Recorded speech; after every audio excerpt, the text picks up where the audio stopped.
మధ్యప్రదేశ్లో ప్రధాని మోదీ పర్యటన. పేదల అభ్యున్నతికి ఎన్డీఏ ప్రభుత్వం కట్టుబడుందన్న ప్రధానమంత్రి నరేంద్ర మోదీ.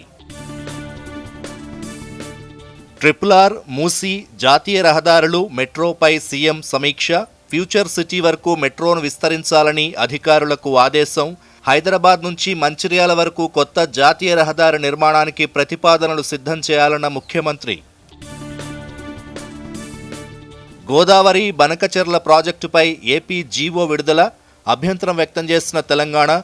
పోలవరం ప్రాజెక్టు, తాడిపూడి ఎత్తిపోతలపై టెండర్లు చేపట్టకుండా చూడాలని గోదావరి బోర్డుకు లేఖ.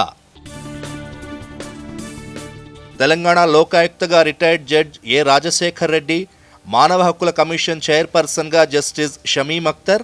నియామక ఉత్తర్వులు జారీ చేసిన రాష్ట్ర ప్రభుత్వం. అమెరికా, చైనాల మధ్య పెరుగుతున్న వాణిజ్య ఉద్రిక్తతలు. చైనా ఉత్పత్తులపై 145% చేరిన అమెరికా సుంకాలు. యుఎస్ ఉత్పత్తులపై సుంకాలను 125% పెంచిన చైనా. మళ్లీ పెరిగిన బంగారం ధరలు. 96,450 రూపాయలకు చేరిన 24 క్యారెట్ల పసిడి ధర. రాష్ట్రంలోని పలు ప్రాంతాలను ఆవరించిన క్యూములోనింబస్ మేఘాలు. ఉత్తర తెలంగాణ జిల్లాలకు ఆరెంజ్ అలర్ట్ జారీ.